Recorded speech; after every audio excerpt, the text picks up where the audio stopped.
Let's ask Casey howitzer Joyner. for Matt Ryan. How would you, Casey, describe the Patriots' offense? High-powered. I wouldn't describe it as just efficient. They led the league in vertical yards per attempt this past season. I mean, that's an incredible figure to lead the league in vertical, or actually Brady led the league in vertical yards per attempt. With the receiving core that he has, it shows that, look, they're not a vertical offense all the time. We're not talking Air Coryell here. We're not talking the greatest show on turf. And that's not who they are. But they're an offense that can hit you on vertical passes, and, of course, Brady is phenomenal on short passes, too. So it's an offense that if the Falcons end up trying to say we're going to get into a shootout game, the Patriots can absolutely keep up with them. Yeah, because I guess the reason you would ask the question is we think of Brady, but not much else, and they don't have Gronk.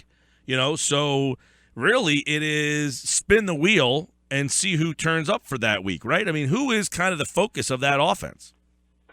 It's completely a Brady-centric offense, and it's just he knows how to attack defenses. He knows how to go after weaknesses. I mean, you're talking the receivers. Hogan, Edelman, you got Mitchell, who can be a vertical threat, but I mean he's really an alternate here. You've got Bennett. I mean, those are your guys. That's who your offense is. But they can play call these guys open, and none of that's the thing. The Patriots dink and dunk receivers over the years. They've always been, of course, good at the dink and dunks, but unlike most dink and dunk receivers, they also have much better vertical capabilities than you'd think. Wes Welker used to have phenomenal vertical numbers. He might only run 30 vertical routes in a year, but, man, he would do really well on those routes. So, and I think you've got the same thing with Hogan and Edelman. These are guys who can hurt you on vertical passes, so you can't just stop them on the short passes. Do they have guys on this Patriots team that would be successful elsewhere, or is it that New England makes them the Hogans, the Edelmans, the Welker, even when he was here? I know he was kind of at the end of the line, had the concussion issues, but are those guys productive because they're in New England and because of Brady, or would they be productive players in other systems? I mean, Hogan was sort of productive in Buffalo. If you took Hogan out the Patriots and you put him on a team with a really good quarterback, if you put him on the Packers, you put him on another team with a good quarterback, they could get just as much out of him. So he was held back in part for that. And Mitchell in, I want to say it was 2011, I remember doing an analysis on SEC wide receivers and found that Mitchell was the best vertical threat for SEC wide receivers. So he's got a history of being able to hit vertical passes. So it's partly New England, but the guys they have are probably underrated in a sense that they just haven't been utilized to the level they've been utilized in New England. Which Patriots running back in this game is the guy that matches up better? Is this a LeGarrette Blount type of game? Is this a Dion Lewis type of game? I think they're going to end up making it a Dion Lewis type of game because I think that the Falcons are going to have to get this game into a shootout. They try and win a low-scoring game. They don't have the defense to do it. So I think that they're going to say it's going to be set up in such a way that the Patriots are going to say, look, we're going to have to throw the football and we're going to be throwing to Dion Lewis and such. So I think it's Lewis. Although having said that, I also think that if the Falcons try to sit back and say, we're not going to let you hit those vertical passes, the Patriots say, fine, we will hit you with Lewis, or we'll hit you with Blount 7 days a week. We will come after you big time with him because I don't think that the Falcons have the type of front seven that can really slow him down. Casey, you talked about how Tom Brady finds the weapons and maybe a different weapon each week. Do you see Hogan playing a big factor again? 9 catches, 180 yards, 2 touchdowns in the championship games?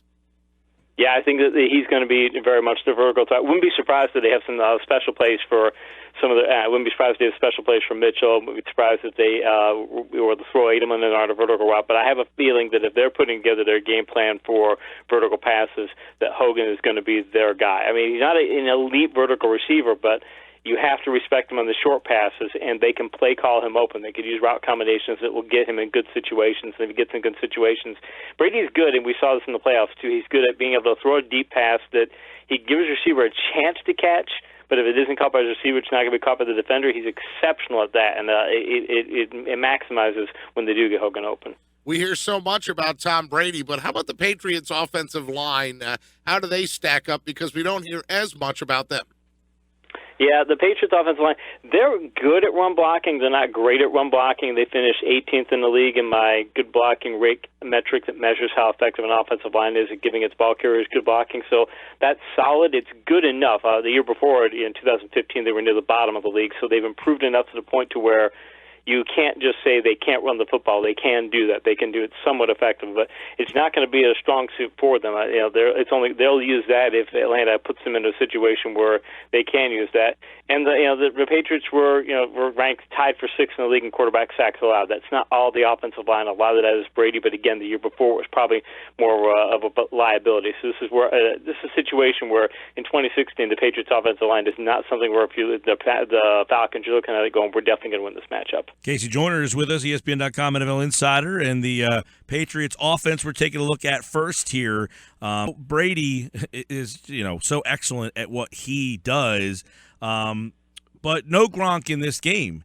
Do you look at that as maybe an afterthought because he hasn't played for so much, or do you think in the end we might be looking at, they came up short because they were missing a key piece? How many other teams in this league could miss such a key piece and it be almost an afterthought?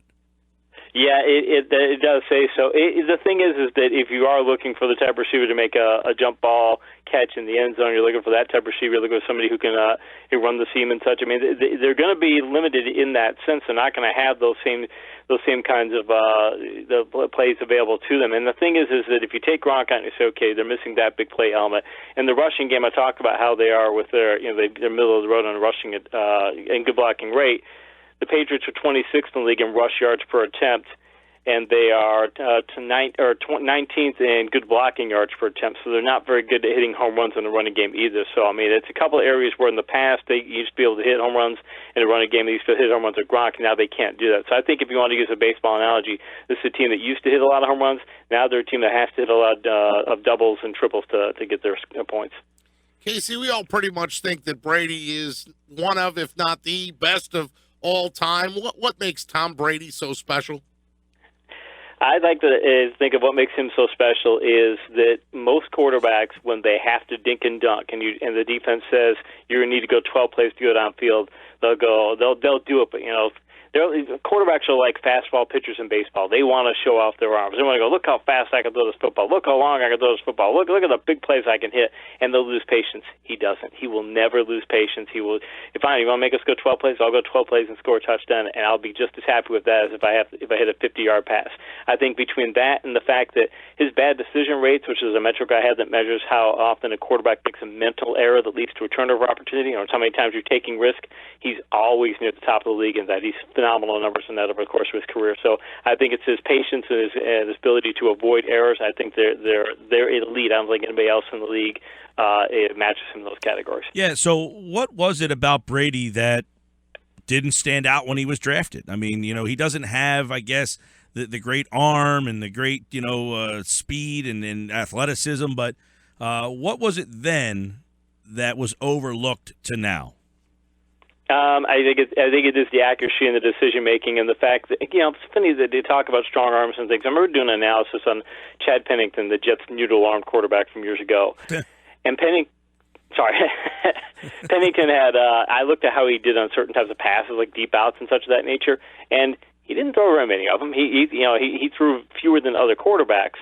But when you looked at his production on those passes, he was still very good. They just said, "Hey, we're not going. We're going to limit the times that you're going to throw the deep. You're only going to throw it when a player is really open, or when we give you a really favorable situation. But if he had to do it, he could do it." I think that's the thing of Brady too. They said, "Well, your arm's not that strong," and it actually was stronger than they think. And if you put him in situations where he can make the right decisions, and he's obviously great at that, he can decide when he's going to take those chances. Well, that's going to eliminate any issues that you might have with the arm. And again, I think his arm strength has built up since he joined the NFL. It was 17 years ago this week the Patriots hired Bill Belichick. And when you look at this matchup, what does he really stand out at? And when you look at the Patriots, so many times it's Brady, Belichick. But as an overseer of all this, when you just look at these two games, what makes Belichick stand out in this particular game? My favorite Belichick saying is that he says that the less adaptable that you are, the less adaptable you are as a team, the less you're willing to or have the ability to make changes to adjust to situations, the less adaptable you are as a team, the better you have to be at whatever it is that you're really good at. In other words, if you're Marty Schottenheimer team and you're a power rushing team, that's all you do, you better be really good at that, because some team's going to find a way to stop you, and if it drops your performance level down to a certain level, you're not going to be able to perform as well. He is very good. In fact, he's the best, probably. The only coaches in NFL history might be anywhere near as good would be Don Shula, maybe Paul Brown, at finding what it is that his team can do on a given day and maximizing that ability and saying, I'm going to be incredibly adaptable. We might not be great at one particular thing, but we are so adaptable. There's nothing we can't be good at in the right situation. And I think it's the sort of thing that gives them a lot of paths to victory. So then Dan Quinn, on the other side, while we're on the topic of coaches, he was a defensive coordinator. Why are the Falcons not regarded as a defensive team? They've got the best offense in the league.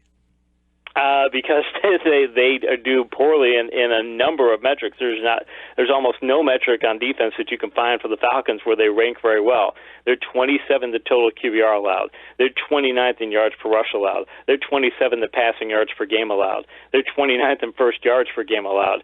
There's you could just basically pick your metric, and they're terrible in those metrics. And I think the problem for the Falcons is they got such a good offense, but like a lot of powerhouse offenses in the past, when they've got such a good offense, it puts a lot of pressure on their defense, and they have not found a way to take that pressure off their defense. And as good of a defensive coach as he is, and he does some things well, I don't think he has the horses on defense to be able to do what he wants to do in defense. Casey, has that changed in the playoffs, the metrics for their defense? They allowed an 87.4 total QBR to Aaron Rodgers. They did not. I know they played really well on things, but they still gave up 493 yards. Or 367 yards. They played better, but I still look at overall down the stretch. I'm looking at what they've done, and some of the down the stretch they played the Rams, they played the 49ers. Okay, you're going to do really well against those teams. They gave up a ton of points against the Saints. They gave up a ton of points against the Chiefs. They even get 24 points to the Eagles in Week 10. And that was when the Eagles' offense was struggling. So I think this defense for the Falcons, I think it's still as much improved as they looked against the Packers. You start looking at their weaknesses and going, there's a lot of them. And if you're Bill Belichick, you're thinking, I've got a lot of ways to go after this team. Yeah, and what about Vic Beasley? Because here was a guy that people thought was a bust, right? He was a guy that people were kind of questioning whether he was going to make it. And now all of a sudden, he led the league in sacks this year, right? Yeah. He's an exceptional player. He's an exceptional pass rusher. They've got to put him in certain types of situations. So I think I won't call him a scheme player because it probably doesn't do him enough justice. But you have to do certain things with him to get him into a pass rush situation. I don't know that he's the sort of guy that you can just say, okay, we're going to pin across the edge and things. And when you've got a player like that and you're going up against Brady, that's the thing. We're going against Brady. He's not going to give you very much time, and he's only going to try and throw vertical passes when he knows he's got his blocking set up properly. So I'm looking at Beasley going, I think he can make an impact, but I wouldn't be surprised if, in fact, I'd be shocked if the Patriots didn't say our number one goal as far as our pass blocking goes is stopping him. We're not worried about anybody else, and if they stop him, again, can Atlanta go to plan B? Casey, do you think the Falcons' defense can get to Tom Brady? They're 25th in the league in sack percentage. They were 39th they were tied for 10th in sacks, which means they have 39 sacks, tied for 10th. So that's a good number, but they only got the quarterback 5.3% of the time, which ranked 25th. So they don't get after the passer that well, and if you don't get after the passer that well, and you're facing Brady, who is going to throw a lot of dink and dunk passes, and is going to be very good at managing his offensive line and managing his pass blocking, managing the type of situations where he's going to be dropping back 5 and 7 steps and giving you an opportunity to pin yours and get after him. If he's managing those opportunities, I wouldn't be surprised if that 5.3% number goes down in this game. And if the Falcons only say get one sack against Brady in this game, that does not speak well for their chances. Yeah, it's funny because you mentioned Beasley and the fact that they can they're top 10 in the league in sacking the quarterback, but who's another guy on that defense? Who's the other guy that really needs to play maybe one of his best games ever for the Falcons, because they don't have a lot of notable players on that side of the ball? They really don't. And you start looking at the rest of the team, you go, okay, well, you're not seeing anybody. I'm looking at the secondary. I think the guys are really going to have to step up. You're looking at Poole, you're looking at Collins, you're looking at Neal. You're looking at some young players. You're looking at some. I think it's 3 rookies in their secondary. That's a bad situation to be if you're going up against Brady and Belichick and the Patriots. That you've got young guys in your secondary. If they can ball hawk and make some plays, that's great. But I mean, that secondary is, if you're the Falcons, if you're not getting pass rush pressure and he's got a chance to sit back and go after that secondary, as good as those guys are talent-wise, I still think they're young and I still think they make mistakes. And if you're making mistakes against Brady, that's another bad thing. There's so many matchups, and when we break down this game a little deeper in the week with Casey, that we'll dive into some more. But one that stands out from when Philly played Atlanta was the Philly defensive tackles had their way with the Atlanta guards. I mean, Logan and Fletcher Cox really disrupted them in that particular game. Is that an area where New England is strong? Yeah, and that's the thing. Atlanta's rushing attack. The thing is, I look at their numbers and I go, okay, they ranked 8th in the league in good blocking rate, and they're ranked 5th in good blocking yards per attempt. And that's good, and that means they're a top 10 team, and maybe you could even consider them a top 5 team if you consider the combination of the metrics. They're very good that way. But there's been enough games to where you've seen their offensive line have some problems. And I don't want to overstate this and act as if Atlanta doesn't have a good running game, but there's so many games when you see them and they have their offensive line gets beaten a little more often than you'd think. This is a case where I think the numbers probably don't fully reflect what type of team this is, because you start looking at some of the opponents they played too. They didn't play some of the toughest defenses in the league, so I think that has something to do with it. And the thing about the Patriots is their defense, their rush defense, they didn't do very well as far as good blocking rate. They allowed a good blocking rate of 39.7%, which is 22nd in the league. So in other words, about 40% of the time, they're allowing the other team to get good run blocking, but they're first in the league in good blocking yards per attempt. When you get good blocking on them, you don't go very far. They shed their blocks, their safeties come up and make tackles, they hold you in place. So I think this is a game where Atlanta's might be able to get some good blocking going, but I don't think they're going to hit home runs in the running game.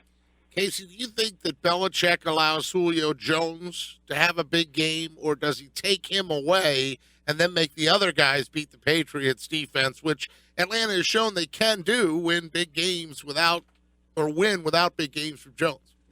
Yeah, I think that Jones will be the absolute centerpiece of their entire defensive game plan. They will say, we're going to do everything that we can. I don't think they'll do it necessarily, but don't be surprised if they do some really creative double teaming. I remember seeing the Patriots are one of the only teams I've ever seen actually put two guys over somebody at one point. I remember they had a game against Tony Gonzalez years ago where they actually put two defenders, like you would do a double team in basketball in an inbounds pass or something. Just two guys right up there against him, and not bracket coverage, not with safety over the top and things, but actually right in front. I don't know that they would do that necessarily, depending on where he lined up, but I wouldn't be surprised to see them come up with every sort of creative structure that they could to just say, you're gonna have to do everything you have to get him open. Either you're going to have to play call him open, Atlanta, is what they're going to say, or you're going to have to beat us with somebody else. And as good as Atlanta's offense has been, I don't like their matchups elsewhere when you're talking outside of Jones. Jones is their big play guy. If they can't get things going in the running game and they can't get things going with Jones, again, I think it could be a long day for Atlanta. Interesting matchups there because Gabriel, Sanu, Coleman, obviously Freeman, they do have, I think, Ryan threw touchdowns at 13 different players. I think their record is actually better when Jones does not eclipse 100 yards. I think they're 2-3 when he does, but they're better when he doesn't get a lot of yards. But in this type of game, this is where the stars come out. And, other than Brady, who's the star on the Patriots? That's always comes to be the question in games like this. Who is going to be that guy that steps up? So I think that's an interesting storyline as we look at this game early in the week. Who's the star that steps up? Or maybe not the star, the secondary player that steps up for New England? And then does the star of the Falcons, that being Julio Jones, does he step up? Because we haven't talked about Matt Ryan, but what has made Matt Ryan basically an MVP favorite for this year? What has he done that has separated this season from his other years? The thing that stands out for him, coming into the season, I remember doing analysis before the season saying that the problem for him, I remember doing this for a fantasy football article for ESPN's Insider section, the problem for him in 2015 was that he didn't throw many short touchdown passes, that he had, his other passes were good, but he was just missing them on that level, and it was okay, if he can return back to his former level, you could probably get him to be a top 10 quarterback again, from a fantasy perspective, but also just from a regular football perspective. So the thing he's done this year, though, is he got all that back. back in order. So now he did very well on short passes and long passes as far as touchdown passes.